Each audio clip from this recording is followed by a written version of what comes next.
पिछले 2 दिनों में क्यूपिड लिमिटेड ने 2 अपडेट्स दी हैं, जिसमें से एक अपडेट इंपॉर्टेंट है, दूसरी अपडेट कंपनी में एक तरह से आप कह सकते हो रूल्स और रेगुलेशन के अकॉर्डिंग कंपनी ने जस्ट उस अपडेट के बारे में बताया है। शुरुआत करते हैं आज के इस वीडियो की। अगर आप लोगों ने 2 दिन पहले का क्यूपिड लिमिट का वीडियो चैनल पर देखा होगा तो आपको एक ट्रेंड मालूम होगा, 232 228 पर क्रॉस करने के बाद में 232 पर आपका पहला टारगेट जाता है। इनफैक्ट इस हफ्ते आपकी जो मेजर क्लोजिंग आ रही है वो 232 के पास आ रही है, बट आप डे ट्रेंड के अंदर 235 236 के आसपास का भी हाई लगा रहे हो। बिल्कुल सही बात है ना। लास्ट वीडियो में हम लोगों ने डिस्कस किया था कि 221 से निकलता है तो आप नेक्स्ट 232 की तरफ यहां पर क्रॉस कर रहे हो। अब 232 तो आ रहा है, लेकिन सेलर 232 के नीचे बार बार इसको डंप कर रहे हैं, मतलब कि 235 236 जा रहा है, वापस सेलर 232 पर डंप कर रहे थे। ये चीज पहली बार नहीं है क्यूपिड लिमिटेड में। इस चार्ट को अगर आप लोगों ने पिछले कुछ वीडियोस में चैनल पर या पर खुद से सही तरीके से एनालाइज किए तो आपको मालूम है कि हर एक ट्रेंड को अचीव करने के बाद आपके पास सेलिंग बार बार आ रही है। लेकिन ऐसा होता क्यों है? देखो, एक चीज आप लोगों को पता है कि क्यूपिड लिमिटेड ऑलरेडी काफी बड़े रिटर्न दे चुकी है कंपनी। अगर हम यहां पर एक्सपेक्ट कर रहे हैं कि और रिटर्न देती चली जाए देती चली जाए देती चली जाए, दैट मीन्स कि आप एक हायर लेवल पर इसको पकड़ने की कोशिश कर रहे हो। जिन्होंने नीचे से उठा करके रखा उनके लिए बढ़िया है, वो चुपचाप शांति से बैठे, लेकिन जो ऊपर इसको उठाना चाह रहे हैं ना, उनके लिए थोड़ा सा यहाँ पर कॉशियस है वो ये कि रिटर्न्स ऑलरेडी काफी हाई है। बस यही एक कॉशियस है, और इस कॉशियसनेस को हम किस तरीके से अपने फेवर में लेकर के चल सकते हैं, इस वीडियो में हम इस पॉइंट को भी समझेंगे। वैसे पिछले कई वीडियोस में मैंने आपको ये पॉइंट भी क्लियर किया है। दो चीजें हैं टेक्निकल्स। पहले आप खबरों पे आओ। कल के दिन कंपनी ने एक अपडेट दी कि हम $5 मिलियन का इन्वेस्टमेंट करेंगे, $5 मिलियन इन्वेस्टमेंट करेंगे हम GII हेल्थ केयर में। ठीक है, GII health care Cupid limited की एक पार्टनर कंपनी है, मतलब कि इसके साथ कंपनी ने पार्टनरशिप कर रखी है। हेल्थ केयर रिलेटेड कंपनी ही है GII भी। अब इस कंपनी के साथ अपनी पार्टनरशिप को और स्ट्रॉन्ग करने के लिए कंपनी अब क्यूपिड लिमिटेड $5 मिलियन इन्वेस्ट और करने वाली है GII हेल्थ केयर में। एक अपडेट ये है। एक अपडेट आपको डिविडेंड से रिलेटेड देखने को मिल रही है। साल 2018 और 19 में कंपनी ने जो डिविडेंड दिया, जो कंपनी ने डिविडेंड पे किया इन्वेस्टर्स को ऑफ कोर्स, और वो अनक्लेम्ड डिविडेंड अभी भी बना हुआ, मतलब कि इन्वेस्टर्स हो यहाँ पर म्यूचुअल फंड या जो भी, उन्होंने उस डिविडेंड को क्लेम अभी तक नहीं किया है। अब वो जो अनक्लेम्ड डिविडेंड होता है ना, उसका आगे जाकर के क्या होगा, तो यहाँ पर ये अपडेट कंपनी ने आज से लगभग 2 दिन पहले दी थी।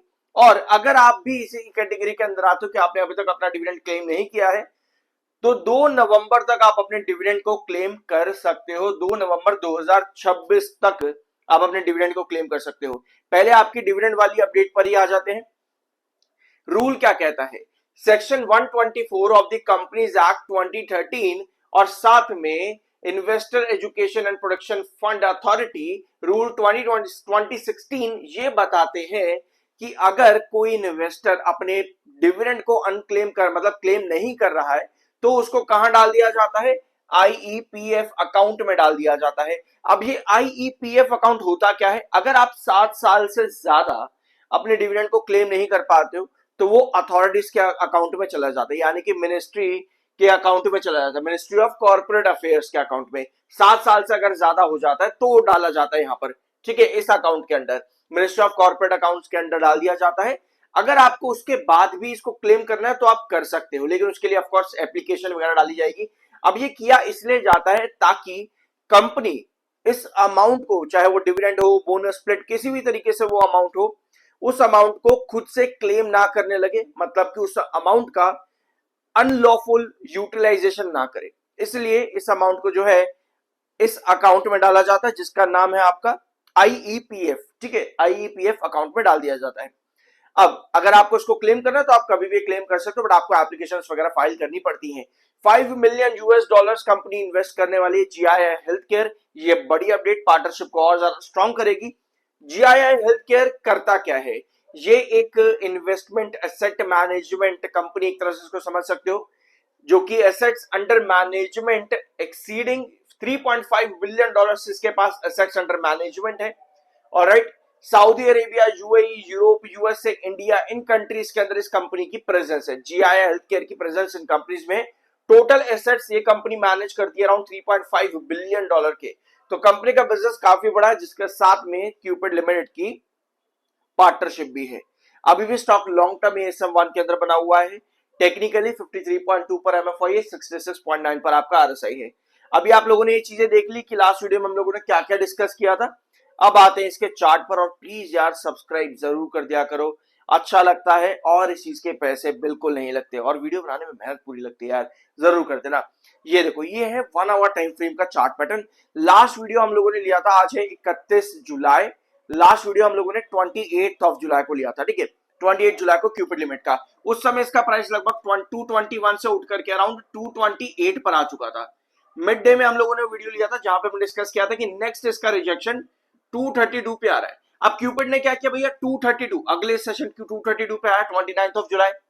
30 जुलाई को भी 232 पे आया, आज 31 जुलाई भी 232 पे आया। अब 232 पे हर दिन आ रहा है, लेकिन सेलर बार बार आपको वहां पर देखने को मिलते हैं। एग्जैक्टली जिस तरह 221 पर हर दिन आ रहा था, लेकिन सेलर आपको एग्जैक्टली बार बार देखने को मिलते थे। अब ये पोजीशन पता है क्या बता रही है, यहां पर आपके पास क्या चीज थी आपके फेवर में जो चल रही थी, वो था आपका 7 EMA।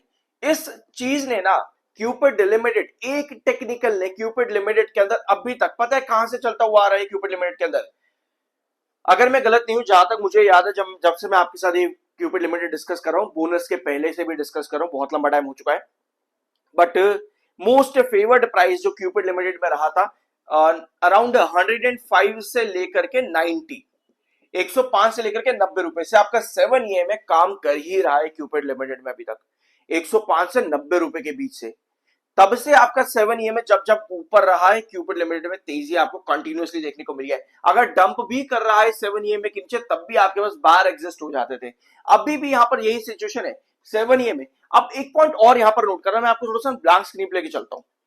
देखो 7 EMA 21 EMA पता ना आपको किस तरह से काम करता है, अगर नहीं मालूम है मैं एक छोटा सा क्लिप आप लोगों के साथ जरूर शेयर करने की कोशिश करूंगा विद टाइम, ठीक है, अगर आप लोगों को नहीं मालूम है। ठीक है, 7 EMA का 21 EMA के ऊपर रहना जरूरी है, हो सकता है आप SMA या DMA भी यूज करते हो, वो आपका अपना ओपिनियन है, बट मैं EMA के अकॉर्डिंग बता रहा हूं आपको। 7 EMA का 21 EMA के ऊपर होना जरूरी है, ये 7 है, ये 21 है, ठीक है। अब क्यूपिड में क्या हो रहा है ना कि जब भी 7 EMA के करीब होता है तब तक तो बहुत बढ़िया मोमेंटम दिखता रहता है, कुछ इस तरह से 7 EMA यहां पर है, अब आपके पास प्राइसिंग यहां चल रही है। अभी जो डिफरेंस है ना 7 EMA और 7 EMA और प्राइस के बीच में इतना बड़ा हो चुका है, यहाँ पे ये डिफरेंस यहां पर आ चुका है। तो क्यूपिड क्या करता है ना कि आपको बार बार यहां पर करेक्शन फिर देखने को मिलती है, और जैसे ही 7 EMA को हिट होता है बेस लेकर के बैठ जाता है, फिर वापस से कंसोलिडेट करता करता वापस से आपको अपलिफ्ट दे देता है।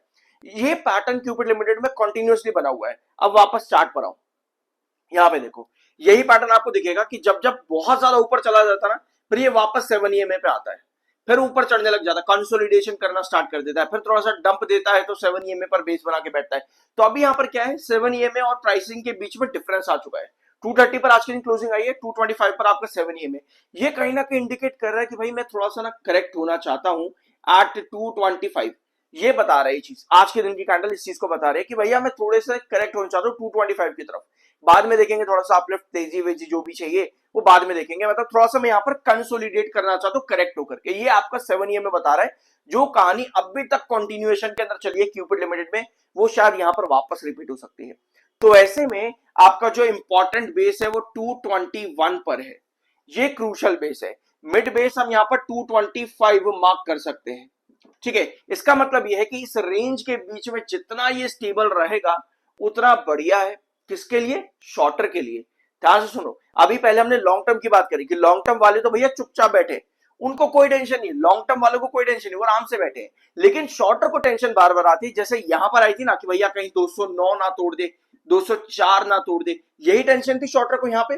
वेयर लॉन्ग टर्म वालों को कोई टेंशन नहीं है, वो बार बार एक चीज देख रहे कि 7 EMA ऊपर आ रहा है, ठीक है भाई हमारे लिए काम चल रहा है। लेकिन शॉर्टर के लिए पैनिक यहां पर हो जाता है, अगर ये 221 तक करेक्ट हुआ एज पर 7 EMA एंड एज पर क्रूशल बेस, तो वहां पर शॉर्टर के लिए पैनिक बार बार क्रिएट होता है, जिसकी वजह से शॉर्टर एग्जिट करते हैं। बाकी देखते हैं आगे किस तरह से परफॉर्मेंस रहेगा 228 और 221 और 225 के बीच में। और 232 ऑफ कोर्स अभी आपका रिजेक्शन बना हुआ है, डेली बेसिस पर उस प्राइस पर जाता जरूर है, लेकिन फिर सेलिंग करके वापस करेक्ट हो जाता है। सो बहुत इंपॉर्टेंट रहेगा, आप देखना ये है कि अभी तक जो पैटर्न कंटिन्यू किया है ना, क्या ये आगे भी कंटिन्यू करेगा, क्या चीज आगे भी फॉलो होगी यहाँ पे। और कंपनी के रिजल्ट्स भी अभी डेट नहीं आई है, आई गेस अभी डेट नहीं आई है, आई गेस अगर आ गई है तो नेक्स्ट वीडियो में आपको जरूर बताऊंगा कि क्या डेट है, और जैसे कंपनी के रिजल्ट्स आते हैं ऑफ कोर्स हम उसको डिस्कस भी जरूर करेंगे। तब तक के लिए सब्सक्राइब करना और चैनल पर बाकी की वीडियोस भी उनको भी देख लिया करो। मिलता अगले वीडियो में।